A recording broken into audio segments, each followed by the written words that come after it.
My name is Margaret Jean Holloway, and I am 83 years old. When you look at me, you see a woman with soft silver hair and tired eyes that have witnessed decades of life. But behind this wrinkled skin and gentle voice lies a horror story so cruel, most people wouldn't believe it. Even I have spent years trying to forget, until now. Because I've realized something.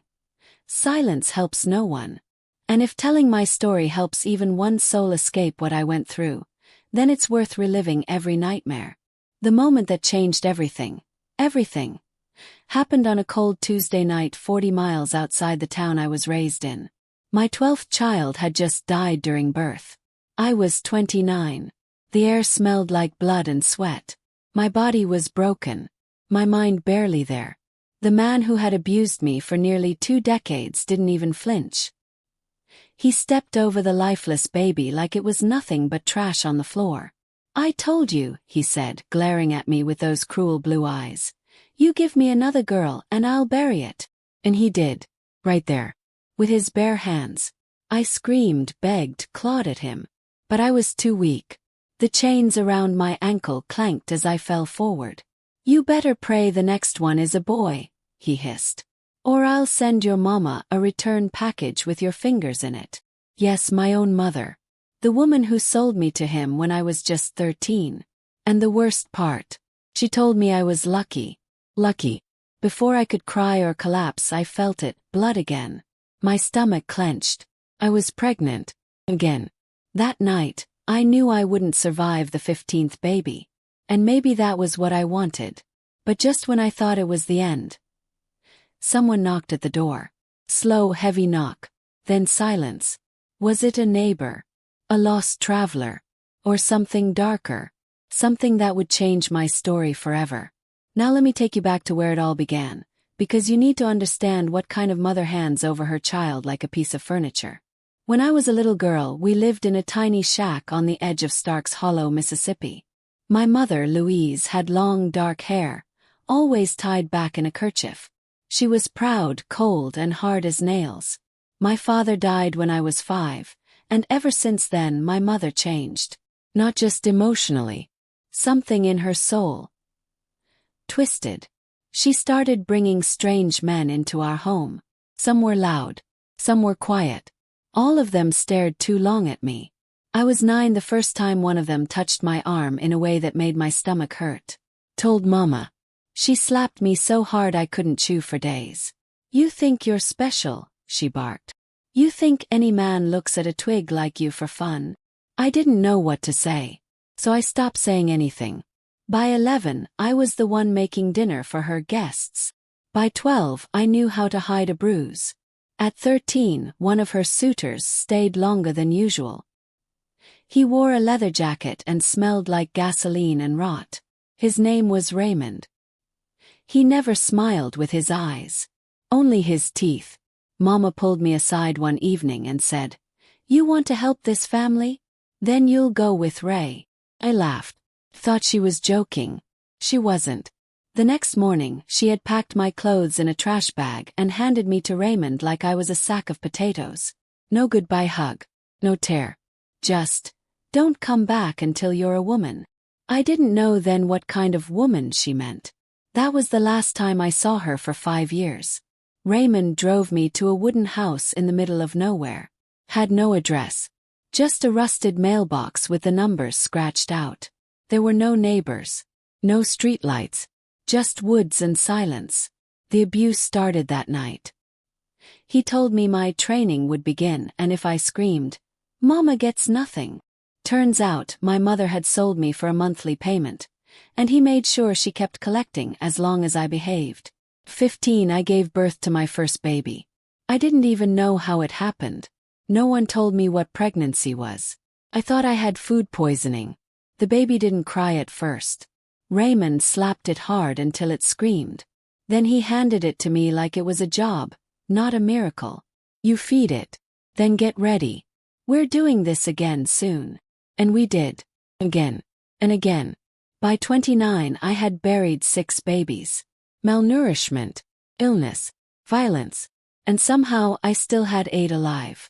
8 souls I fought to keep breathing even while mine was dying more every day. But that 12th baby, when I watched it take its last breath and he buried it like a weed, something inside me broke. And maybe, just maybe, something else began to grow. Because the knock on that door, it wasn't what I expected. It wasn't a stranger. It was someone from the past. Someone I thought was dead.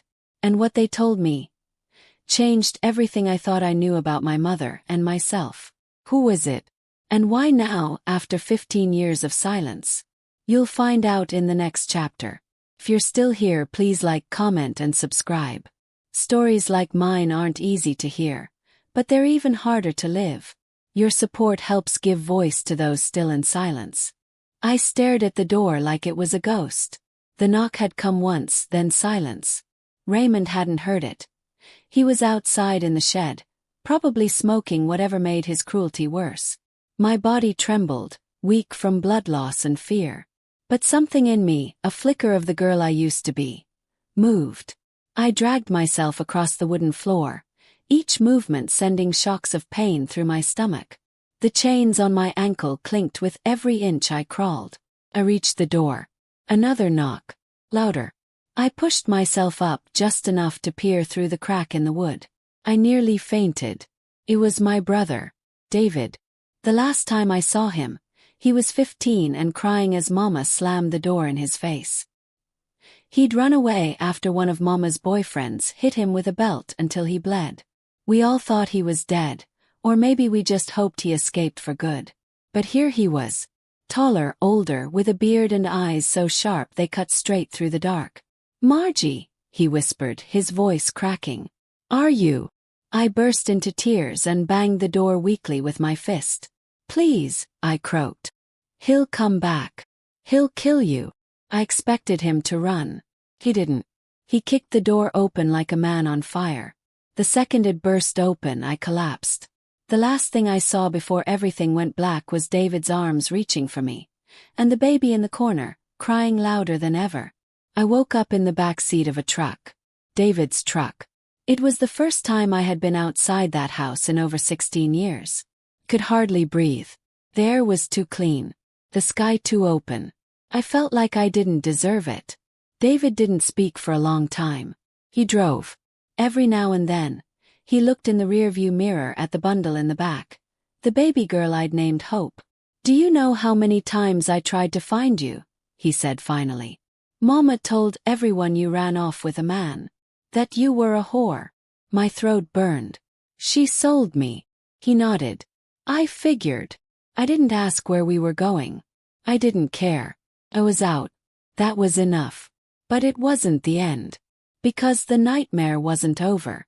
Raymond wasn't the kind of monster to let go so easily. And Mama? Well, Mama had her own plans. We stopped at a gas station in Tennessee, just over the state line. David went in to get diapers and food. I stayed hidden in the back seat, the baby pressed against me, heart pounding. Then I saw the man, Raymond, standing by the pumps. He was holding a hunting knife.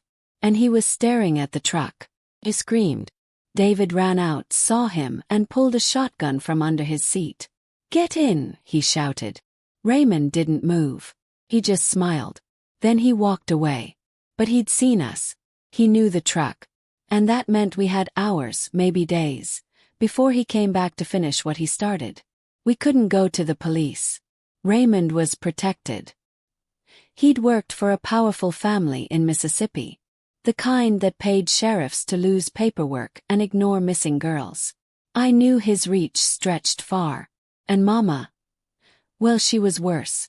Because when David tried to call her, God knows why, maybe to confront her, she answered. And what she said chilled me more than Raymond ever did. "You let her out," she snapped. "Are you out of your mind? Do you know what she knows?" David's face twisted. "She's your daughter." Mama laughed. "No, she was my investment. And I ain't letting her ruin me now." Then she hung up. Investment. That word echoed in my skull like a hammer. I wasn't her child. I was her retirement plan. The rage that built inside me that day never left. We went into hiding. David took me to a friend's cabin deep in the mountains. No phones, no internet, just silence. It was the safest I'd ever felt. The baby smiled for the first time there. For a moment I believed we were free. But freedom is fragile. Because 2 weeks later, David didn't come back from town. The groceries were still in his truck. But he wasn't in it. And there was a note pinned to the windshield. If you want him alive, come back. Bring the baby. Raymond's handwriting. I dropped to my knees in the snow. My fingers clutched the note until it tore. I had nothing left. No one.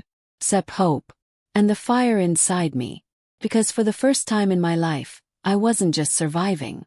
I was angry. And anger, when guided, can become power. I would go back. Not to surrender. But to end it. For good. But what I didn't know was that Mama was waiting too. And she wasn't alone. She had help. From someone I never imagined would turn against me. The betrayal would shake everything I believed about love, family, and trust. You won't believe who it was. But I'll tell you in the next chapter. If this story has shaken something in your heart, please like, comment, and subscribe. Somewhere out there, another silent voice is waiting to be heard. And your engagement helps bring them into the light. The note was still wet with snow when I tucked it into the inside of my coat. My body was trembling, not just from cold but from the weight of what it meant. Raymond had David.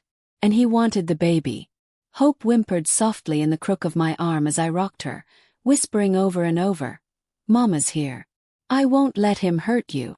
But inside I was terrified. 'Cause I had nothing. No weapons. No plan. Just a newborn. And a past soaked in pain. I waited until nightfall. Then I wrapped Hope in a quilt, kissed her forehead, and hid her beneath the floorboards of the cabin, surrounded by firewood and blankets. If I didn't come back, she'd survive until someone found her. Maybe. I wasn't going to give her up. But I had to go. The town was 4 miles downhill, through icy forest roads. My legs ached from the years of malnourishment and birth trauma. But I walked. Every crunch of snow beneath my feet felt like a countdown. I reached the gas station at midnight. Raymond was already there.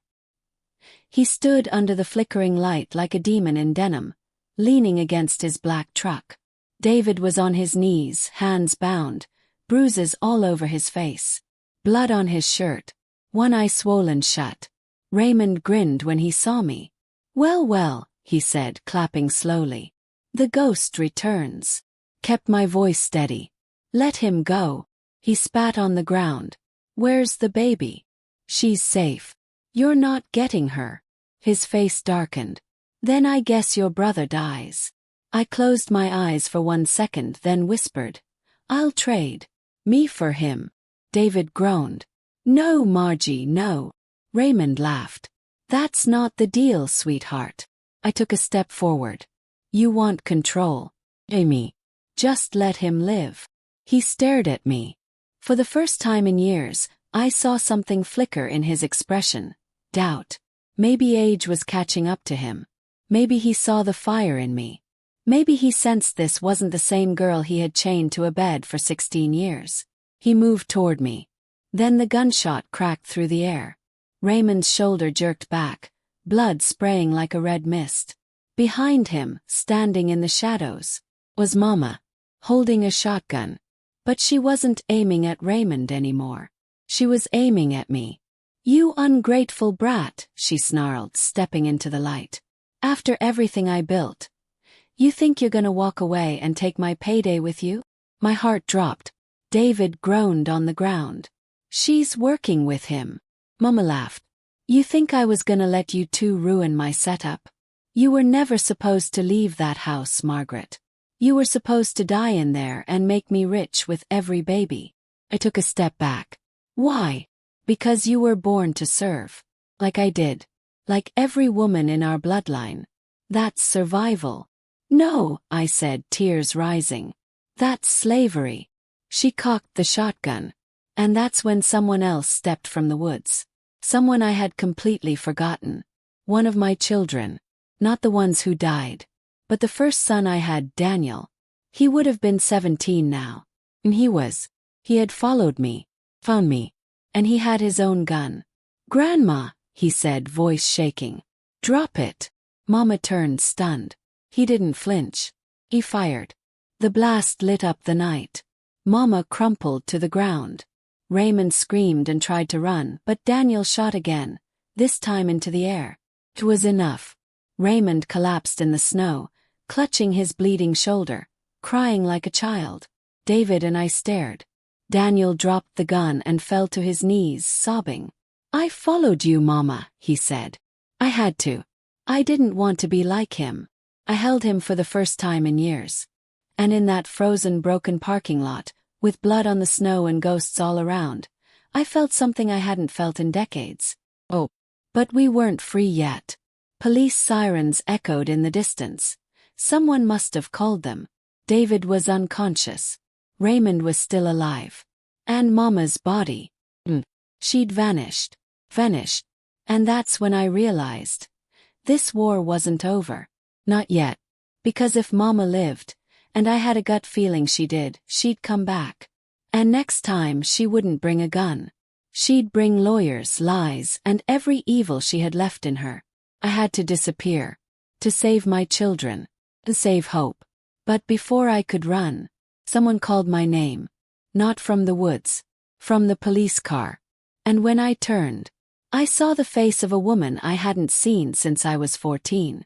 And what she told me next made everything more dangerous. Please don't miss the next chapter. And if this story moves your heart or angers your soul, help others hear it. Like, comment, and subscribe. Because silence lets evil grow. But stories like this, they tear it down.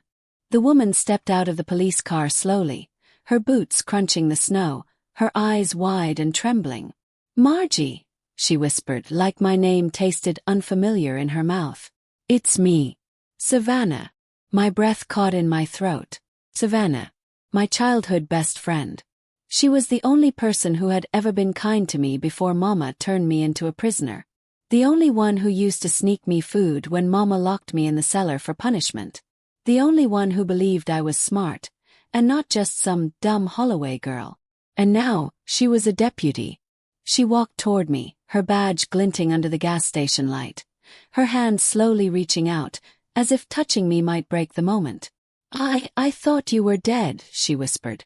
I stared at her in disbelief. Everyone did.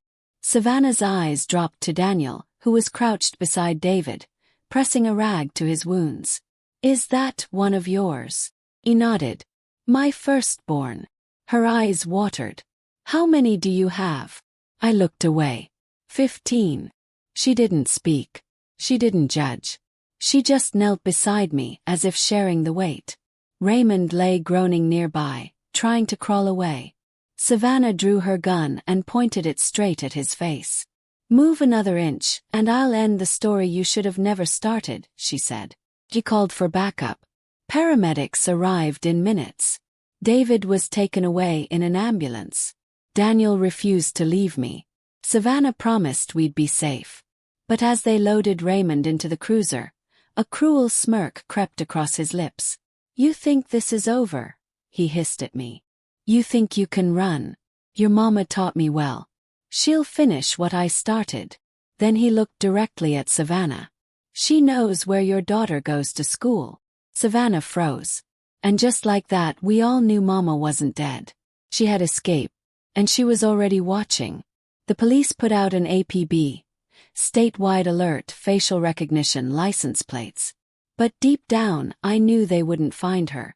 Louise Holloway had survived worse. She was born out of cruelty and survived off lies. She would burrow into the world like a virus. I had just declared war on her empire. They took me, Daniel, and baby Hope to a women's shelter with high-level security. Bulletproof windows. Panic buttons. Armed guards. It still didn't feel safe. Savannah visited us every day, bringing food, diapers, and whispers of court proceedings. Raymond was being charged with kidnapping, aggravated assault, child abuse, and multiple counts of sexual assault. A trial was coming. But so was something else. A letter arrived. No return address. No name. Just a note tucked inside. Blood makes you mine. And blood always finds its way home. Savannah read it 3 times before finally burning it in the sink. You need to disappear, she said. Witness protection. New names. Everything. I looked at her. And what happens to the rest of my babies? Daniel had told me. Raymond had moved some of them to other homes, some sold, some hidden, some God knows what. I had to find them. All of them. I told Savannah my decision. I'm not hiding. I'm not running. I'm going after her. She looked at me like I'd lost my mind. No, you have a baby. You're traumatized. You need peace. I need justice. Silence. Then she nodded. Then you're not doing it alone. She brought me a burner phone, maps, names. I wasn't the only girl Mama had trafficked. Turns out she'd sold others too. Cousins, neighbors, even one of her own sisters years ago. It wasn't just personal anymore. It was a web. And I was ready to burn it down. But the deeper I dug, the more twisted the truth became. One night, while looking through files Savannah brought from an old CPS worker, I found a photo. Baby. Wrapped in a hospital blanket. The name tag read, Baby Girl Holloway, Mother, Margaret Holloway, date, 1984. But I never gave birth in a hospital. And that wasn't my child. My heart raced. Had she used my name? Sold babies under my identity? How many? And worse, who was raising them now? Daniel stood in the doorway behind me, eyes wide. Is that one of my sisters? I don't know, I whispered. But I would find out. Because Mama hadn't just stolen my body. She had stolen my name, my motherhood, my legacy. And if I didn't reclaim it, she'd win. And the world would never know. But the hunt had only just begun. And the next person we'd find would break my heart more than all 15 births combined. Because he wasn't missing. He wasn't stolen. He had grown up. And he hated me. But you'll understand why in the next chapter. If this story keeps you awake at night like it does for me, please like, comment, and subscribe. Not because I need attention, but because someone else might hear this and realize they're not alone. The boy in the photograph had a dimple in his chin. His hair curled just like mine did when I was young.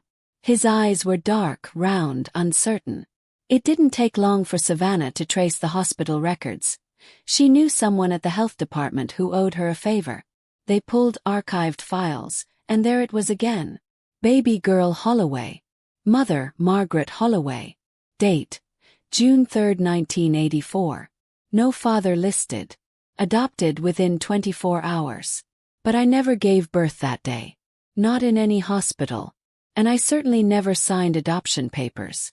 Savannah looked at me from across the table. Her voice low. Your mother forged everything. She used your identity. Margaret, this baby was sold through legal channels. I covered my mouth, my hands trembling. She made me think I was crazy. That I was forgetful. That I lost babies because I was too weak to carry them full term. But she was taking them. And registering them as mine. My stomach turned. This wasn't just physical abuse. This was identity theft. Life theft. Savannah leaned forward. And that's not the only one. We found 6 more under your name. Different states. Different birth dates. All girls. Could barely breathe. All this time I'd thought I had 15 children. But I had more. Some alive. Some unknown. That night I sat in the quiet of the shelter nursery. Baby Hope asleep on my chest. Daniel asleep on the mat beside me. I looked out the window at the moonlight. I didn't cry. I couldn't anymore. My body had run out of tears. But inside me a storm was rising. That storm carried me to Arkansas 2 days later. Savannah made the arrangements. She got me a meeting with one of the girls. A woman now, 39 years old. Her name was Leah. She lived in a small town called Pinefield, raised by a church-going couple who were never told where she came from. They thought she was abandoned at birth. She had 2 kids of her own now. I wore a borrowed coat. Daniel came with me, stood at a distance. I watched Leah walk out onto the porch, blonde curls tied up in a bun, worry in her eyes. She looked just like me at her age. I introduced myself slowly, told her a piece of the story. Not everything. Not yet. Her voice was sharp, guarded. So, you're saying you're my biological mother? He nodded. And you gave me away? No, I said. You were taken from me. Sold. Without my consent. She crossed her arms. You expect me to believe that? I swallowed. I don't expect anything. I just needed you to know. She shook her head. Do you know what kind of hell it is? Growing up feeling unwanted. Knowing your own mother didn't even leave a note. I stepped forward, voice cracking. I wrote notes. I hid them in the blankets. In your clothes. I bled to find you. Her eyes filled with tears, but she didn't let them fall. She pointed toward the driveway. I think you should go. Turn. But before I stepped off the porch, she asked, how many more are there? I looked back. Too many. I'm trying to find them all. She didn't reply. Just closed the door softly. I stood there for a long time. And I realized something. Not all wounds are visible. Some bleed through generations. When I returned to the shelter, Savannah was waiting, her face grim. You need to sit down. My knees went weak. Is it David? Is he okay? No, he's fine. But there's something else. She slid a photo across the table. It was a surveillance image. A woman in a grocery store. Older. Gray hair. Sunglasses. Scarf. I didn't need to look twice. It was Mama. She's in Florida, Savannah said. We traced her through facial recognition tech. She's using a new alias. Elaine Monroe. And she's not hiding anymore. Then why hasn't she come for us? Because she doesn't have to. Savannah handed me a second file. Bank records.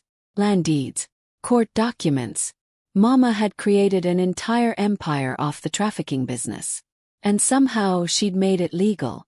She ran a mother's assistance charity that funneled girls through fake shelters and adoption centers.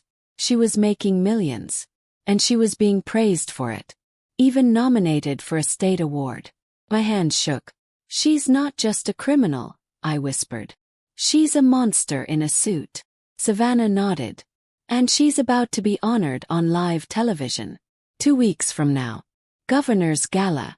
Press. Cameras. Everyone. My throat went dry. Then that's when I confront her. You can't just walk in there, Margie. You'd be arrested. No, I said. She will. 'Cause now I had names, stories, files, victims, and a son who would testify, a friend in law enforcement, and the strength of every wound she ever gave me. I wasn't going to fight her in secret anymore. This would be public, poetic, reckoning. But what I didn't know was, Mama already knew my plan. And she had prepared her own. One that would rip the floor out from under me. One that would make me question everything I believed about who I was. And where I came from. Because she wasn't the only one who had betrayed me. There was another. And they were much, much closer than I thought. Stay tuned. If this story keeps your heart beating faster, if it makes you want justice for all the Margarets out there, please like, comment, and subscribe. Let them know you're listening. Let them know we're done being silent. The Florida sun was unforgiving as we pulled into the outskirts of Tallahassee, but it wasn't the heat that made my skin crawl. It was the knowledge that somewhere in this city, my mother was preparing to be celebrated for the very crimes she'd committed. She had renamed herself Elaine Monroe, founder of a charity that rescued vulnerable girls and offered loving homes to unwanted children. What the press didn't know, what the gala organizers had no idea about, was that her program was nothing more than an assembly line of grief. We had 7 days. Savannah got me a safe apartment under a temporary identity. Daniel and I shared the space with baby Hope, and every day we pieced together documents, statements, names of women we'd tracked. Others who had been sold, others who had survived. The plan was simple. We'd gather them all and show up at the gala. But plans rarely stay simple. On the 3rd day, Savannah called with urgency in her voice. You need to come to the station now. There's someone here who claims to know you. I rushed over, heart pounding. The man waiting in the interview room was older, maybe late 50s. Sharp jaw. Faded tattoo on his hand.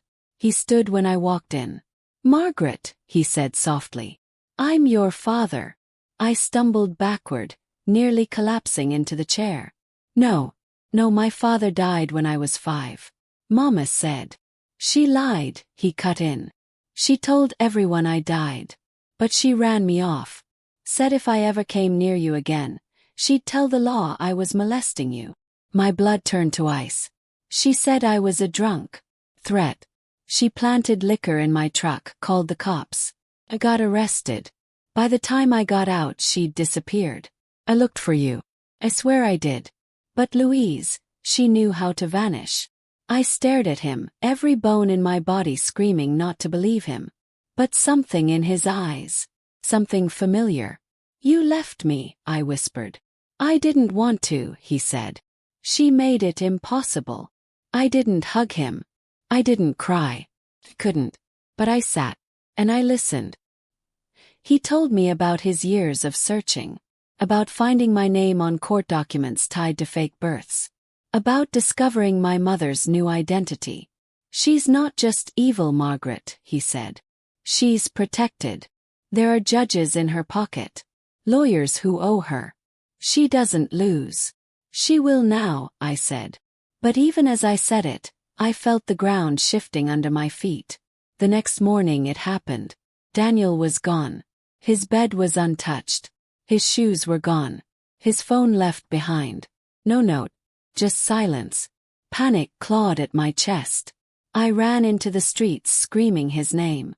Savannah filed a missing persons report. I could barely think. My mind went to the worst places. Raymond. Kidnap. And then. Knock on the door. A single envelope on the floor. Inside, a video drive. Savannah plugged it into her laptop. The screen flickered to life. Daniel. Tied to a chair. Tears running down his cheeks. A shadow stepped into frame. "Hello, darling," she said, staring into the camera. "Did you really think you'd win? Did you really think dragging my name through the mud would save you?" She grabbed Daniel by the hair. He winced. "You forgot something, Margie. I don't just control this world. Made you. And I can unmake everything you love." She leaned close. "Come to the gala. Alone. Or you'll get him back in pieces." The screen went black. Fell to the floor. I couldn't breathe. Savannah knelt beside me, shaking. "We'll get him out. I promise." But I couldn't think clearly. She had my son. Again. And now I had a choice. Go public with the truth and risk his life.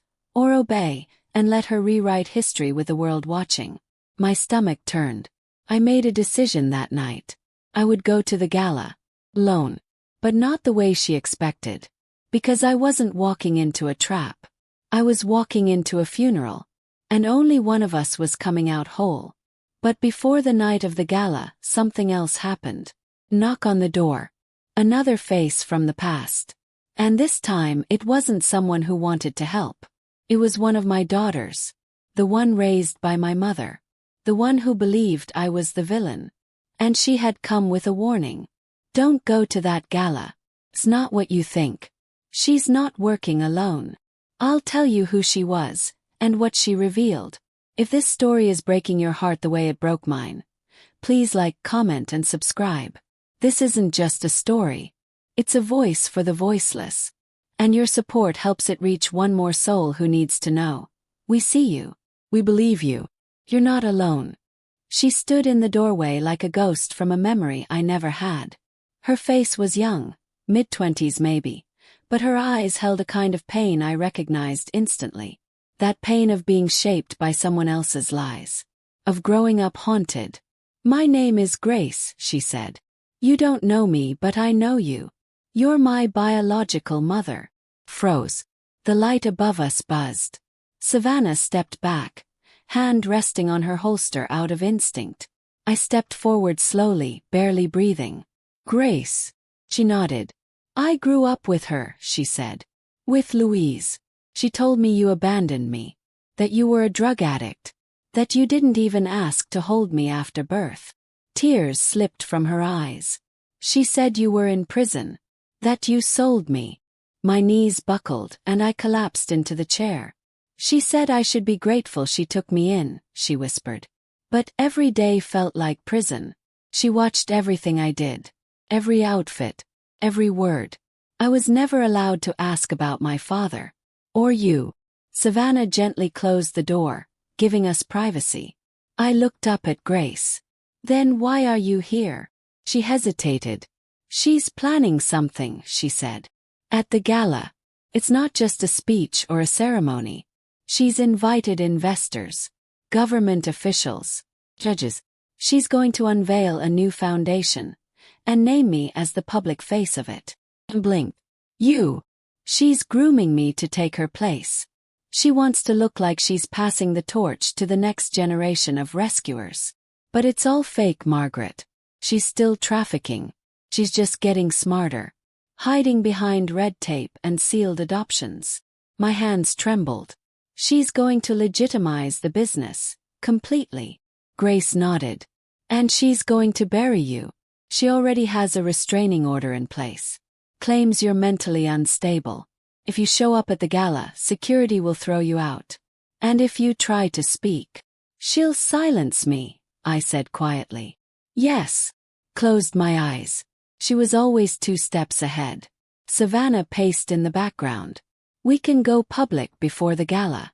Media, social platforms. No, Grace interrupted. She's bribed most of the local reporters. They won't run your story without proof. And even then, she'll sue them. I turned to Grace. Then why tell me all this? Why come now? She looked away. Because I found the truth. Found your file. Found the birth photos. I found the audio tape Louise left running one night, of her selling another girl. I saw everything. My throat tightened. And you believe me? She looked me in the eye. I believe you're the only mother I've ever had who didn't lie to me. Silence. Then she said the words I never thought I'd hear. I'll help you bring her down. We devised a plan.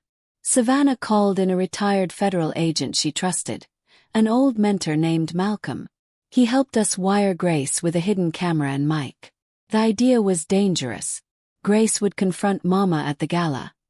Ask direct questions. Try to get her to admit on camera what she'd done. Even one damning phrase could open the door to an investigation. And me. Be outside. Watching. Waiting.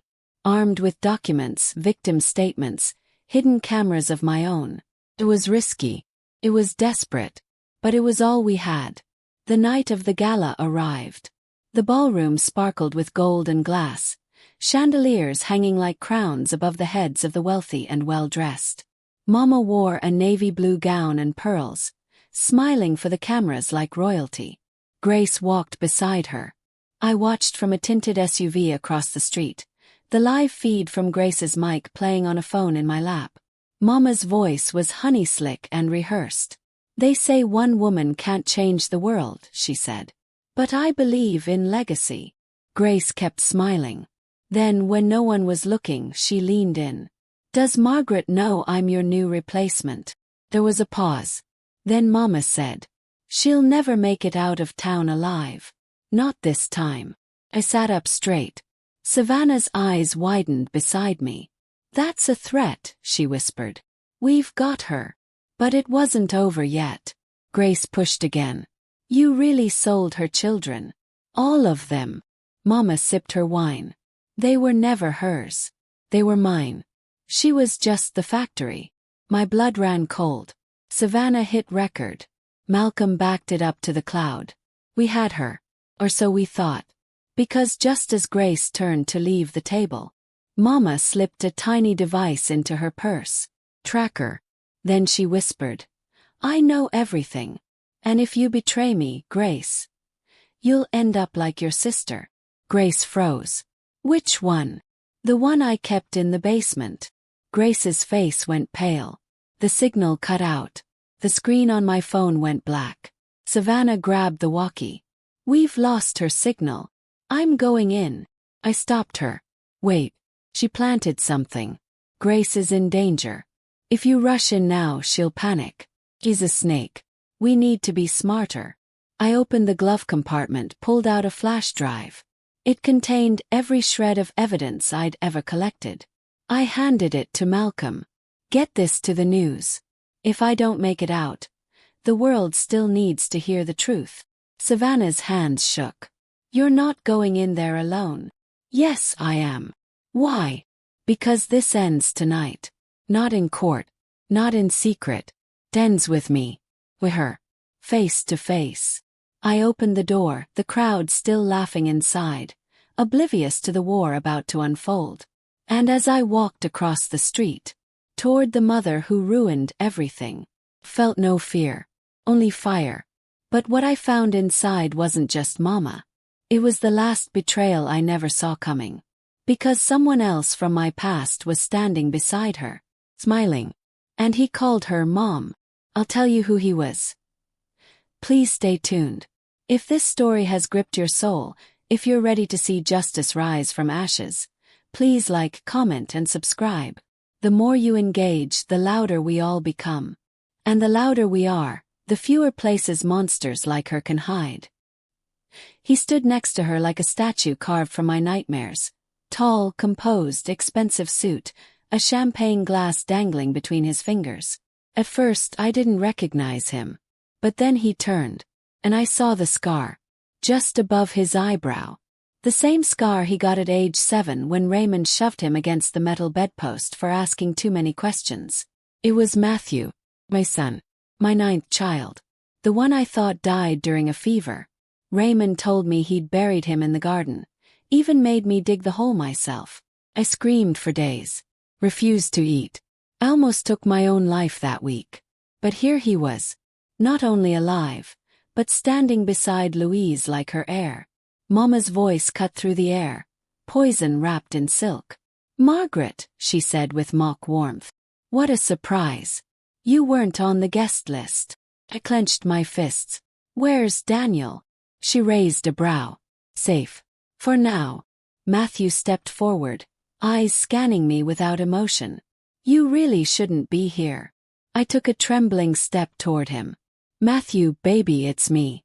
I held you in my arms. I used to sing to you, even when I was chained. I thought you were dead. He flinched ever so slightly. She said you sold me, he replied coldly. Told me you tried to smother me when I was a baby. No, I whispered. She lied to you. Why would she lie, he snapped. She raised me, gave me everything, said you were sick, that you couldn't love. My voice cracked. She stole you, like she stole all of them. You're my son. Mama smiled, slow and wicked. Oh, Margaret, she purred. You still think blood means something. Doesn't. Influence does. And Matthew understands that now. Don't you, darling? He didn't reply. I looked him in the eye. You feel it, don't you? That tightness in your chest. That itch behind your thoughts. That's truth, Matthew. Trying to claw its way out. He turned his back. But his hand trembled. Mama's expression tightened. Security, she called sweetly over her shoulder. There's an intruder here. The guards moved fast. But not fast enough. Because Grace had re-entered the room through the rear doors, live-streaming the entire scene to 100,000 people online. Savannah was outside feeding the media. And Malcolm had already leaked the audio. Mama's secrets were unraveling live. The crowd turned. Phones raised. Whispers swelled into gasps. And that's when Matthew did the unthinkable. He stepped between the guards and me. No, he said. Don't touch her. Mama's voice sharpened. What are you doing? Matthew's jaw tightened. Listening to the voice that's been in my head since I was 5. The one that didn't sound like you. He turned to me. She used to hum at night, he whispered. A lullaby. I thought it was a dream. Tears flooded my eyes. It wasn't. Mama snarled, lunging toward Grace. You think this is over. You think you've won. But Savannah was already behind her, gun drawn. Game's up, Louise. Mama's face twisted. And for the first time she looked old. Me. Mo. She was arrested on the spot, charged with human trafficking, child abuse, fraud, illegal adoptions, and conspiracy. The public fallout was immediate. Her empire crumbled overnight. Foundations were shut down. Donations frozen. Investigations opened across 3 states. And Daniel. He was found in a hotel 40 miles away. Alive, shaken, but safe. Matthew testified publicly. So did Grace. So did I. For the first time in my life, I wasn't a victim behind closed doors. I was a woman standing in the light. But justice isn't always complete. Some of my children were never found. Some were adopted overseas. Some never made it. Some still carry mama's lies like chains inside their minds. But I search every day. With Savannah's help, we've created a real safe haven for girls like me. We called it Hope's Shelter, named after the baby who reminded me that even in darkness, something pure can still grow. Matthew visits sometimes. We don't call each other mother and son yet. That wound is still healing. But he calls. He helps. He's trying. And that's more than I ever expected. I still wake up screaming some nights. I still smell the iron scent of that wooden house. But I also wake up to Daniel making pancakes and Hope giggling. I've started writing. Not for money. For healing. Because silence doesn't protect us. Buries us. And stories. They set us free. So if you're hearing mine and you've survived something no one believes, you're not alone. And if you've hurt someone, lied to them, abandoned them, buried the truth because it was easier, it's never too late to make it right. Please like, comment, and subscribe. Not for me, but for the people out there waiting for their truth to be heard. One voice can save a life. Maybe tonight, that voice is yours. 3 months passed. 3 long, quiet, complicated months. Mama, no, Louise was sitting behind bars now. Trial had been swift. Thanks to Grace, Savannah, and the mountain of evidence we'd gathered, the court had no choice but to charge her on multiple counts of trafficking, aggravated assault, and conspiracy. But even with her locked up, her shadow still loomed over every corner of my life. Her empire had been dismantled, yes, but her influence had poisoned so many people, so many systems, that I often wondered if the damage could ever truly be undone. That's when the letters started. First one, then another. Each from different women, survivors. Some had been sold just like me. Others had been adopted under forged names. And some had grown up believing they were unwanted or abandoned, only to later discover the truth.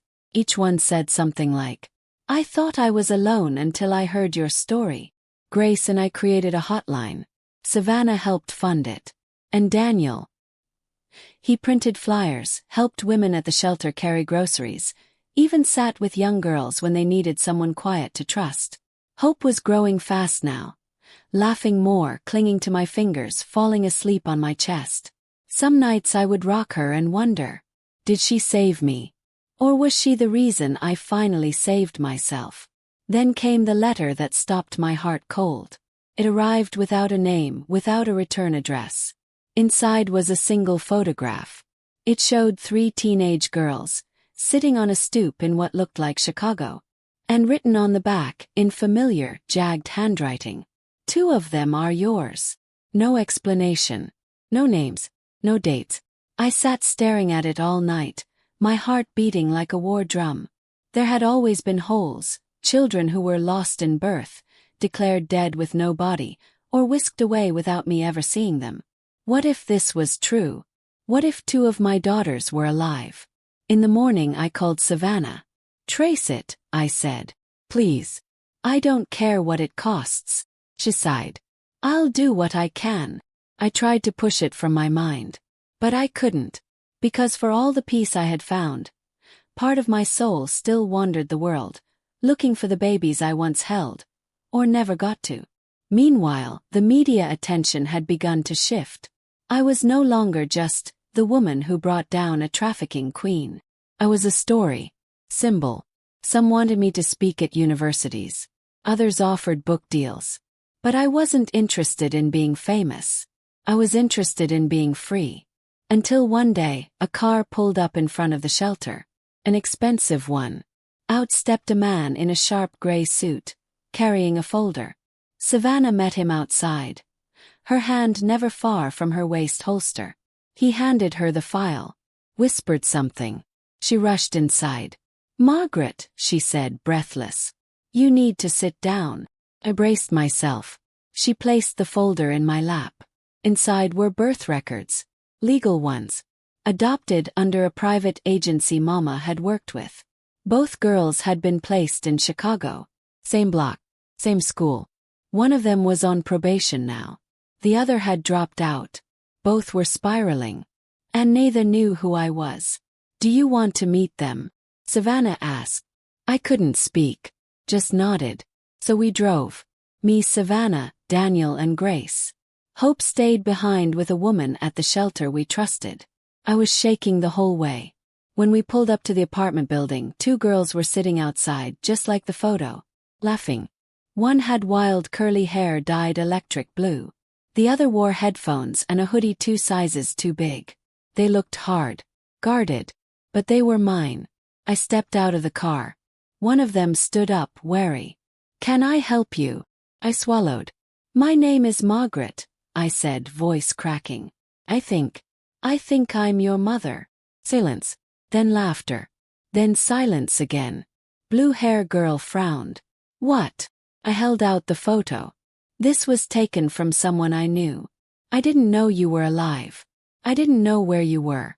I'm not here to take anything. I just wanted to see you." The other girl pulled off her headphones. She stared at me, then at the photo, then back at me. Something in her changed. "You have the same eyes," she whispered. "I'm so sorry," I said, barely able to breathe. "For everything you went through. For not being there. For letting her take you." They didn't run into my arms. They didn't scream. They didn't cry. They just stood there, silent, processing. I turned to leave. Then the one in the hoodie called after me. "Wait. Stop." She walked toward me slowly. Then, to my shock, she hugged me. A broken, hard, clumsy hug. And in that moment I knew. Some things can be mended. Not easily. Not quickly. But piece by piece. Afterward we sat and talked. Nothing deep. Just simple things. Favorite foods. Memories. They didn't come home with me. But they promised to visit. And for me that was more than enough. But just when I thought the past was done with me, another envelope came. This one. With a name I hadn't heard in over 60 years. A secret Mama had buried even deeper than the rest. And what it revealed would shake the very foundation of who I believed I was. But I'll tell you what it said. Please like, comment, and subscribe if you've walked this road with me. We're almost at the end.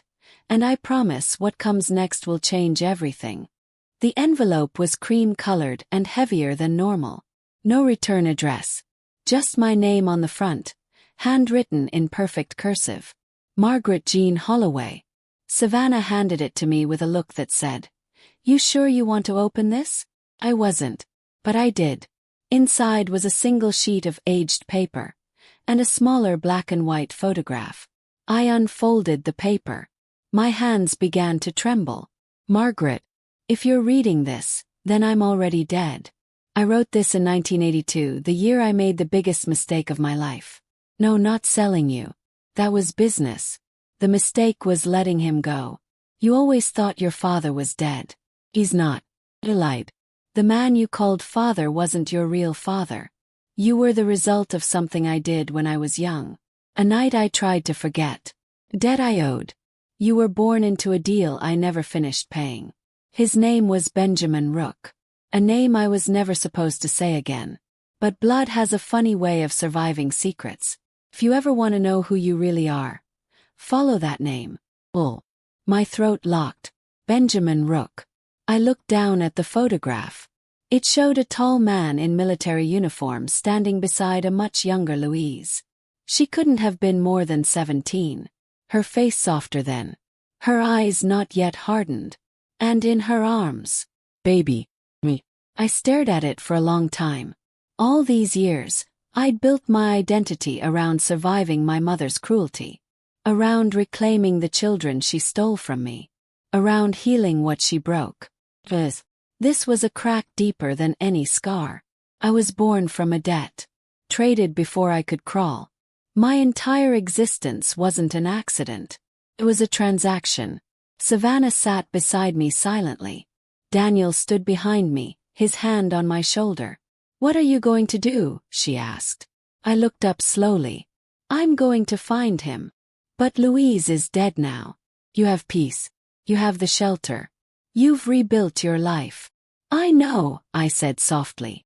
"But I need to know if there's something good buried in my beginning. I need to know if someone once held me and loved me before the world turned cruel." Daniel nodded.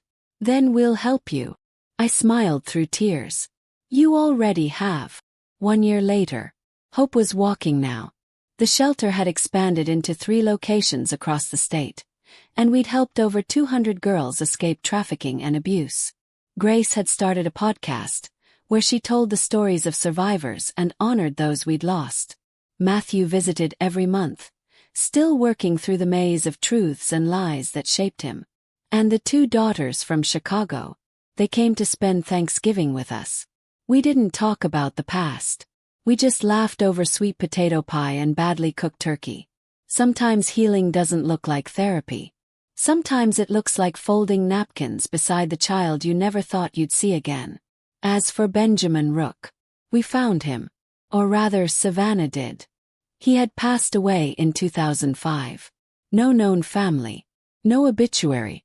But in a storage unit tied to his name, we found a single wooden box. Inside was a photograph of a baby. Me. And on the back he had written, "Margaret Jean, my star. I hope you never forget that you were born from something bigger than pain." I cried for hours. Not because I missed him, but because somewhere once someone loved me just for being born. Changed everything. So here's what I want you to remember. I was sold by my mother. I was abused by men.